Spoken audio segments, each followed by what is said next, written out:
This is a lecture from Open Tuition. For the free lecture notes that go with this podcast, please visit opentuition.com. Chapter 17, Capital Maintenance.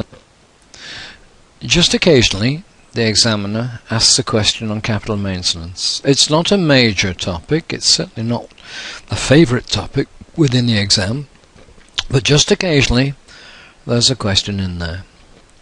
So chapter 17 deals with this. Members of a company contribute the capital to the company. This should be maintained by way of net assets.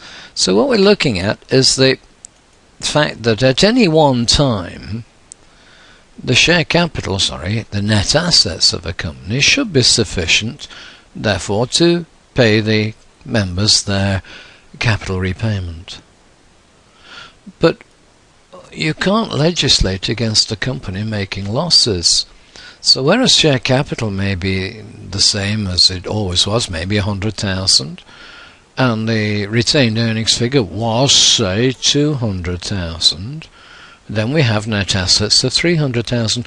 But what happens if that retained earnings figure is in fact a retained loss, a sustained loss of 50, I'll make it 60,000. Share capital of 100, accumulated loss is 60, the shareholders' funds therefore falls to 40, and that's the net asset figure. It means our shareholders are not going to get their full pound back for their shares. They're only, in fact, if the net assets can be sold for their book value, they're only going to get 40 pence in the pound back. So the concept of capital maintenance is there in order to protect not just the shareholders, but primarily to protect the creditors, that there shall be net assets, and in a situation where we have net liabilities, then the poor old creditors are not going to be paid in full. So members contribute capital to the company, and this should be maintained within the company by way of net assets, and it's basically the buffer fund. I say in the next bullet point it's called shareholders' funds, but in fact that's not true, is it? The buffer fund is defined as being share capital plus undistributable reserves, and undistributable reserves are themselves defined within company law as comprising the share premium account, an account called capital redemption reserve, which is created on the redemption of shares other than out of the proceeds of issue of new shares.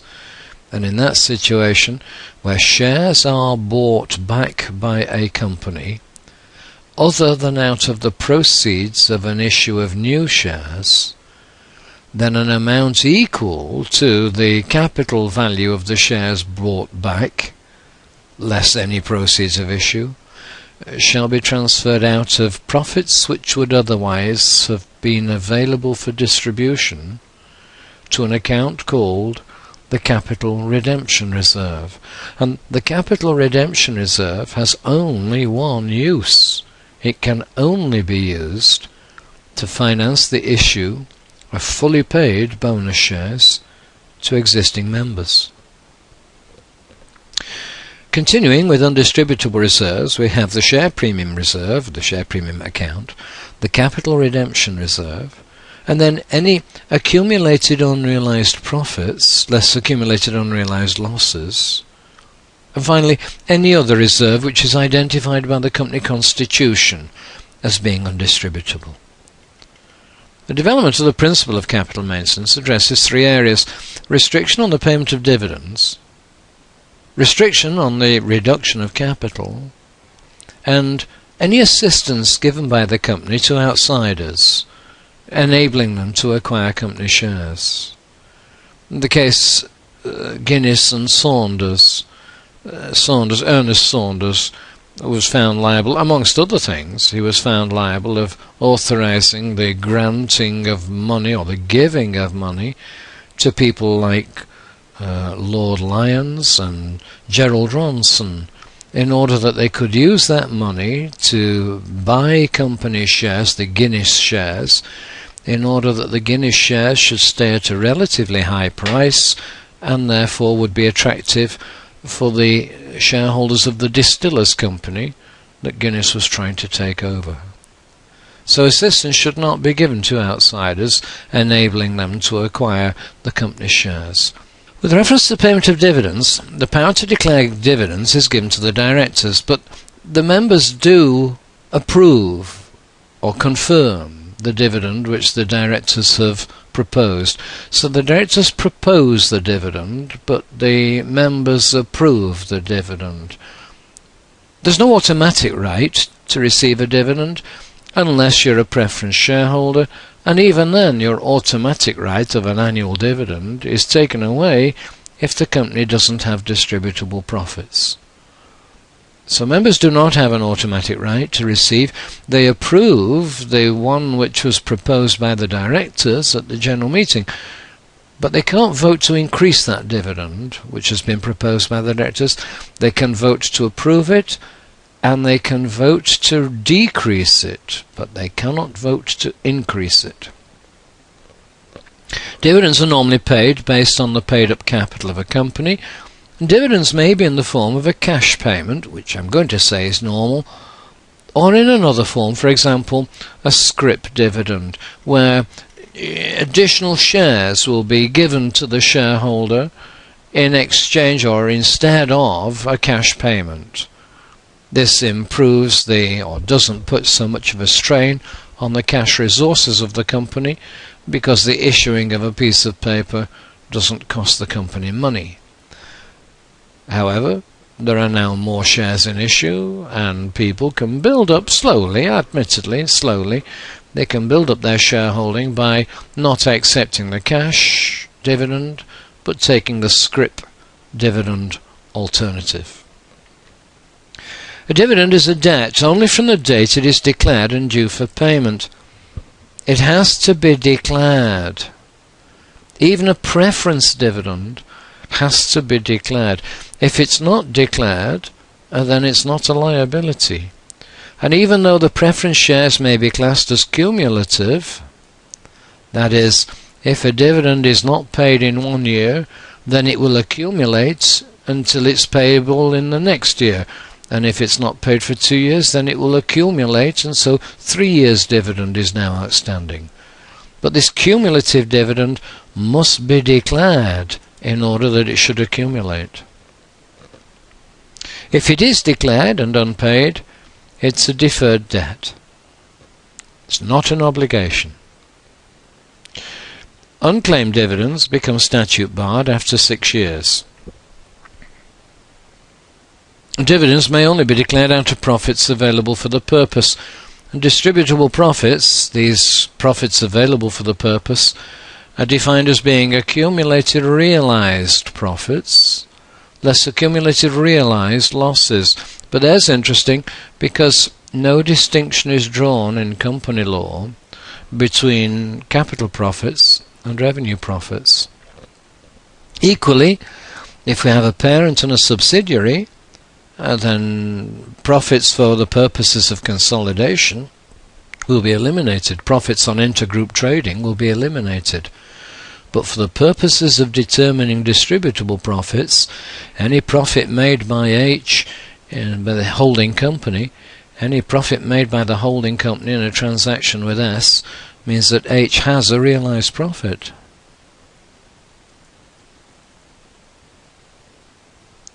So intra-group trading can give rise to false profits. I can think of no better word. Intra-group trading can give rise to false profits, manipulated profits, in order that the parent company can show and declare a dividend. Reduction of capital. The company may reduce its capital, but only under the strictest control, and 3 authorities are required, and there's only one section within the Companies Act which requires these 3 authorities. Some sections, a number of sections, require the authority of a special resolution, and many sections require the permission in the Constitution or the power in the Articles, and a few sections actually require also the consent of the court. But there's only one section which requires all 3 authorities, and that is the section regarding the reduction of capital. For 3 reasons these three authorities are needed, or three reasons for reducing capital, although the Act does actually say these are not necessarily the only reasons, it's just basically the only three we've ever thought of. The three reasons would be that the company's capital is no longer represented by available assets. We've been suffering losses. We've accumulated deficit balances. So what we're trying to do now is debit the share capital account and credit accumulated losses in order to eliminate those losses. This will reduce the share capital, and that's a reduction of share capital. That has no effect on creditors. It has no effect because if we didn't have the net assets, we didn't have the net assets. There's absolutely no effect on creditors. The alternative, or the second possibility, is that the company wishes to extinguish or cancel the liability of a class of share, for example, a £1 share 70 pence paid. The company may choose to just eliminate this remaining 30 pence potential liability, where members of the company could be required to pay their 30 pences into the company.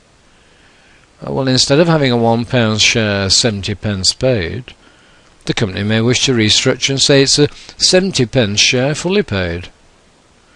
Now clearly that potentially has quite a disastrous effect on the creditors of the company.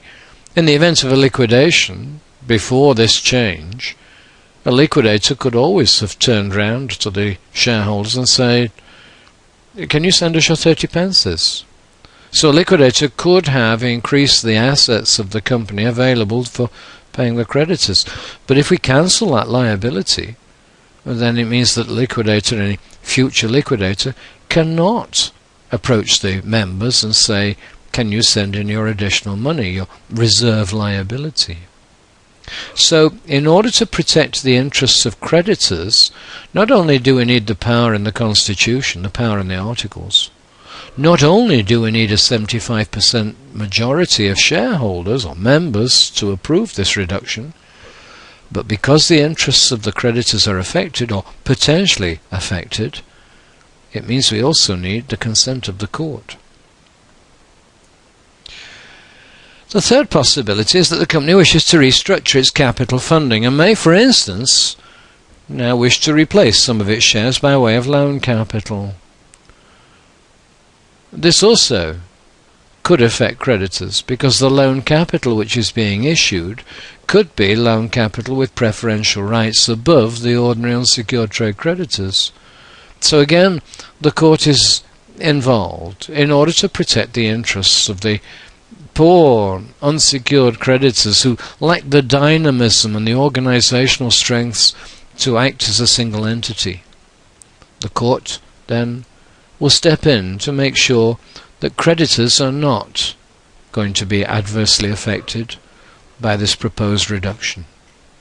With reference to share capital, it is illegal to issue shares for an amount which is lower than the nominal value of the share. If I have a market value of £2.30 and I've got a nominal value of £1, I can issue shares at a discount when compared with market value.